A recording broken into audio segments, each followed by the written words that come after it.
Hello friends, myself Ashish Kumar Gupta. Today हम लोग inductive effect के बारे में डिस्कस करेंगे कि इंडक्टिव इफेक्ट आखिर होता क्या है।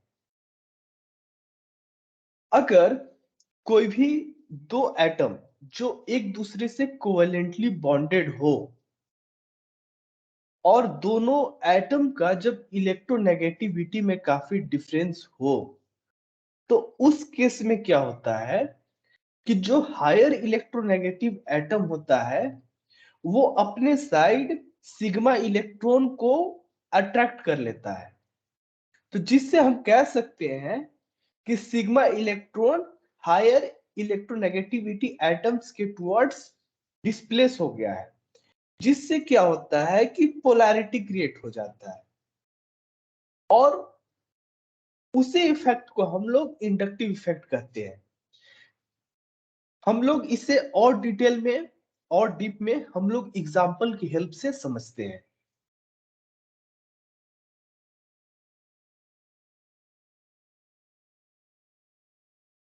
जैसे हमारा ये एग्जांपल है CH3Cl। यहाँ पे क्या है कि क्लोरीन और कार्बन के बीच में कोवेलेंट बॉन्ड है, राइट।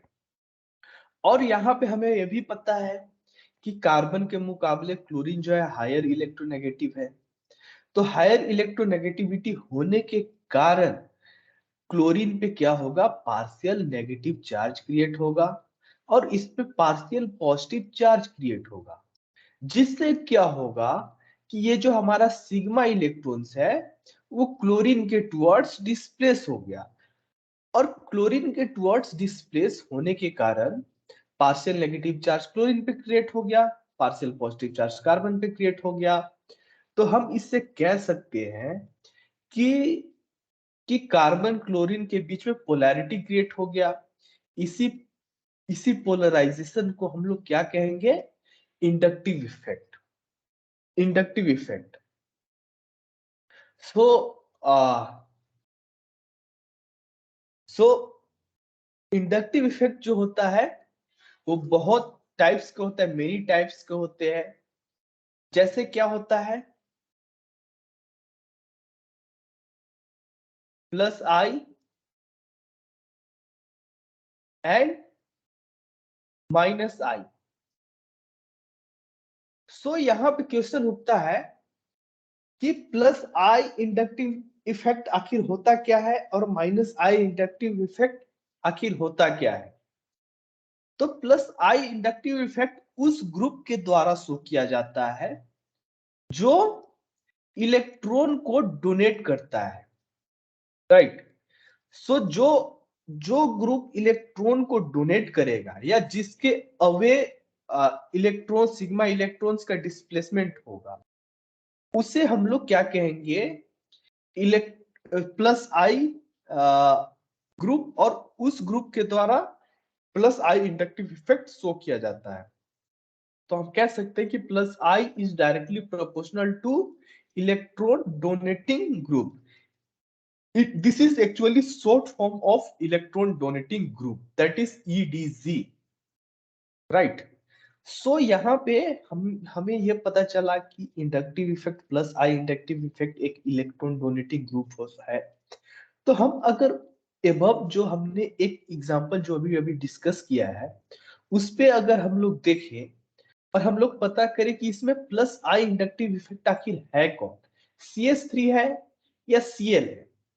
तो हमने देखा है कि इलेक्ट्रॉन जो है सिग्मा इलेक्ट्रॉन्स जो है क्लोरीन के तरफ डिस्प्लेस हो रहा है, मतलब क्लोरीन जो है अपने टुवर्ड्स इलेक्ट्रॉन को अट्रैक्ट कर रहा है, विड्रॉ कर रहा है।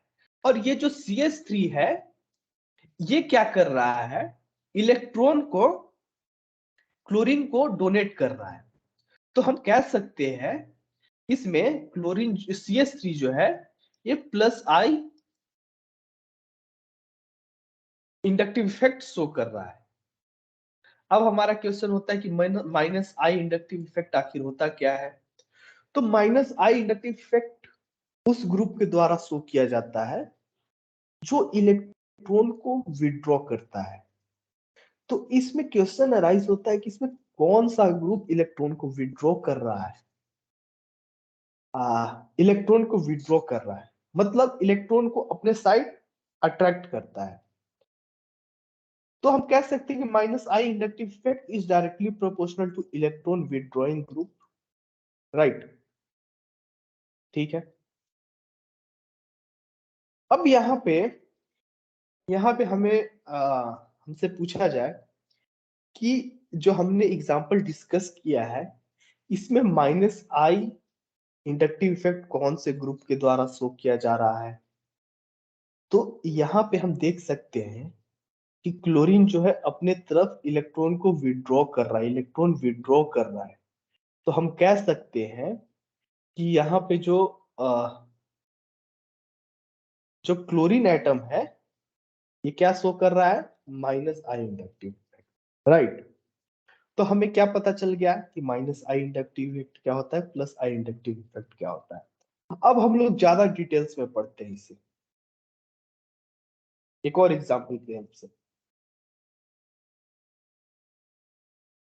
यहाँ पे हमने क्या किया कि एक और कार्बन CH3 ग्रुप अटैच किया है, ठीक है।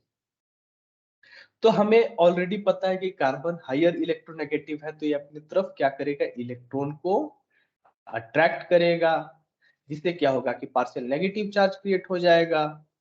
बट ये जो दूसरे वाला कार्बन है, ये जो फर्स्ट वाला कार्बन है, इस पे क्या होगा, पार्शियल पॉजिटिव चार्ज क्रिएट होगा, क्योंकि ये क्या कर रहा है, इलेक्ट्रॉन को क्लोरीन के टुवर्ड्स दे रहा है। ठीक है, ठीक है। अब हमें पता करना है, अब हमें हमें पता चला कि फर्स्ट वाला जो कार्बन है इस पे क्या है, पार्शियल पॉजिटिव चार्ज क्रिएट हो गया है।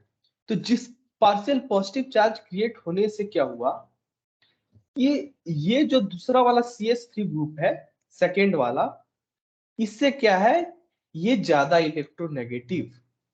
तो ज्यादा इलेक्ट्रोनेगेटिव होने से क्या होगा कि ये कार्बन वापिस इसके तरफ इलेक्ट्रॉन को डोनेट करेगा। तो हम कह सकते हैं कि इसके तरफ सिग्मा इलेक्ट्रॉन का डिस्प्लेसमेंट हुआ है। तो जिससे क्या होगा कि partial partial positive charge create हो जाएगा। तो यहाँ पे हम देख सकते हैं, यहाँ पे हमसे पूछा जाएगा कि यहाँ पे प्लस आई और माइनस आई इंडक्टिव इफेक्ट है कौन। तो हम देख सकते हैं कि ये CH2 और ये CH3, मतलब ये दो overall group that is C2H5, ये एक्चुअली जो है क्लोरीन को इलेक्ट्रॉन डोनेट कर रहा है, और क्लोरीन दूसरी तरफ इस सिग्मा इलेक्ट्रॉन्स को क्या कर रहा है, विड्रॉ कर रहा है, अपने तरफ अट्रैक्ट कर रहा है। तो यहाँ पे क्लोरीन जो है माइनस आई ग्रुप शो कर रहा है, और ये एज अ होल जो C2H5 ग्रुप है वो प्लस आई ग्रुप शो कर रहा है। और हमने एक और चीज नोटिस किया है। हमने क्या नोटिस किया है, हमने ये नोटिस किया है कि इंडक्टिव इफेक्ट जो होता है एक डिस्टेंस डिपेंडेंट इफेक्ट होता है। अगर जैसे जैसे ये माइनस आई ग्रुप से जैसे जैसे कार्बन चेन को हम लोग इंक्रीज करते हैं, मतलब वो माइनस आई ग्रुप से दूर जा रहा है, जिसके कारण क्या हो रहा है कि इंडक्टिव इफेक्ट का इन्फ्लुएंस जो होता है दूर वाले कार्बन पे सबसे कम होता है। तो यहाँ पे हम देख सकते हैं कि ये क्लोरीन है, इस कार्बन पे जितना क्लोरीन का इन्फ्लुएंस था और उससे कहीं कम है इस दूसरे वाले कार्बन पे। सो हम कह सकते हैं कि इंडक्टिव इफेक्ट एक डिस्टेंस डिपेंडेंट होता है।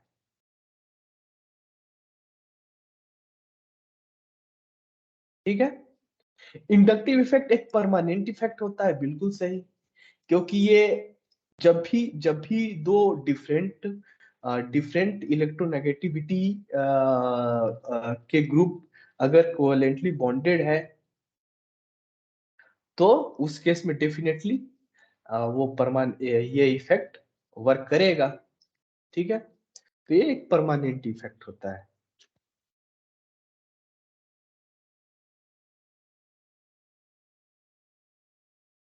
अब हमें एक और पढ़ना है।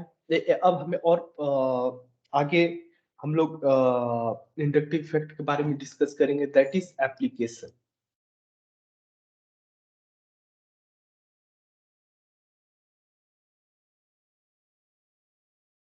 आखिर इंडक्टिव इफेक्ट का होता क्या है, ठीक है।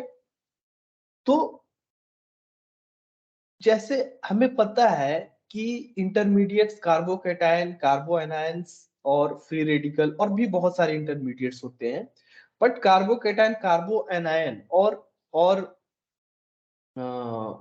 फ्री रेडिकल के केस में प्लस आई और माइनस आई इंडक्टिव इफेक्ट होता है। वो बहुत बड़ा रोल प्ले करता है उनकी स्टेबिलिटी को लेकर के, ठीक है। तो जैसे हम लोग देखते हैं कि कार्बोकैटायन और कार्बोएनायन, सॉरी फ्री रेडिकल, कार्बोकैटायन और फ्री रेडिकल, हम देख सकते हैं कि कार्बोकैटायन में क्या है कि आउटर मोस्ट इलेक्ट्रॉन 6 है और कार्बोएनायन में आउटर मोस्ट इलेक्ट्रॉन 7 है। तो हम कह सकते हैं कि ये जो कार्बोकैटायन और फ्री रेडिकल, ये दोनों जो ये जो दोनों इंटरमीडिएट्स है, ये दोनों इलेक्ट्रॉन डेफिशिएंट है, मतलब इलेक्ट्रॉन की कमी है। तो ये काफी ज्यादा ज्यादा अनस्टेबल है। तो इसको स्टेबलाइज वह ग्रुप करेगा जो इसके इलेक्ट्रॉन को डेफिशिएंसी को कम करे, रिड्यूस करे। तो इलेक्ट्रॉन की डेफिशिएंसी को कार्बोकैटायन और कार्बोएनायन के इलेक्ट्रॉन की डेफिशिएंसी को कौन रिड्यूस करेगा? तो हमने अभी अभी पढ़ा है, वो क्या है? प्लस आई। प्लस आई इंडक्टिव इफेक्ट वह ग्रुप होता है जो इलेक्ट्रॉन को डोनेट करता है। तो इलेक्ट्रॉन को प्लस आई डोनेट करेगा, जिससे क्या होगा कि कार्बोकैटायन और कार्बोएनायन का इलेक्ट्रॉन डेफिशिएंसी घटेगा। उसी तरीके से अगर हम लोग कार्बोएनायन को देखें तो क्या होगा कि कार्बोएनायन का एक इलेक्ट्रॉन रिच इंटरमीडिएट्स होता है। तो इलेक्ट्रॉन रिच इंटरमीडिएट्स होने के कारण क्या होगा कि इस इस इसे वह ग्रुप स्टेबलाइज करेगा जो इलेक्ट्रॉन को विड्रॉ करता है। और हमें पता है कि इलेक्ट्रॉन को विड्रॉ कौन सा इफेक्ट करता है, that is minus I inductive effect. So यहाँ पे माइनस आई के डायरेक्टली प्रोपोर्शनल होगा। जितना स्ट्रॉन्ग माइनस आई ग्रुप होगा उतना ही ज्यादा स्टेबल कार्बोएनायन होगा। जितना स्ट्रॉन्ग प्लस आई ग्रुप होगा जो कार्बोकैटायन या फ्री रेडिकल से अटैच रहेगा, उतना ही स्टेबल कार्बोकैटायन या कार्बोएनायन होगा। अगर अगर हमसे एक और पूछा जाए हाँ, अगर हम लोग और एप्लीकेशन के बारे में डिस्कस करें तो inductive effect acidic strength of carboxylic acid और अल्कोहल में बहुत बड़ा रोल प्ले करता है। इंडक्टिव इफेक्ट, अगर हम लोग कार्बोक्सिलिक एसिड और अल्कोहल का, अगर हम लोग एसिडिक स्ट्रेंथ को, अगर हम लोग ऑर्डर को फाइंड आउट करेंगे तो अगर कार्बोक्सिलिक एसिड अल्कोहल से जितना स्ट्रॉन्ग माइनस आई इफेक्ट जुड़ा रहेगा वो उतना ही स्ट्रॉन्ग एसिडिक स्ट्रेंथ होगा। अगर जितना वीक प्लस आई, जितना स्ट्रॉन्ग माइनस प्लस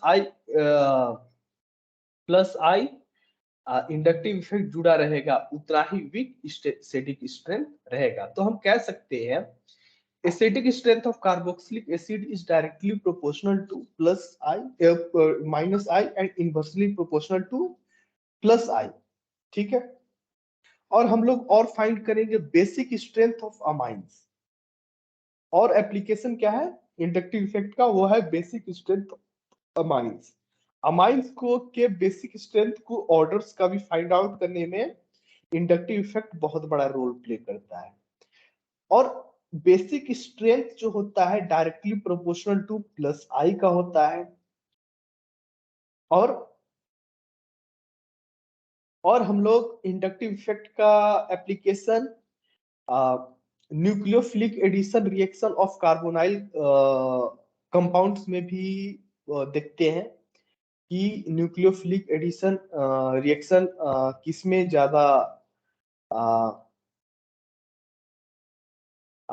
स्पीड से हो सकता है, किसका स्पीड रेट ज्यादा हो सकता है, उसको भी रेट को फाइंड आउट करने में हम लोग ये इंडक्टिव इफेक्ट बहुत बड़ा रोल प्ले करता है।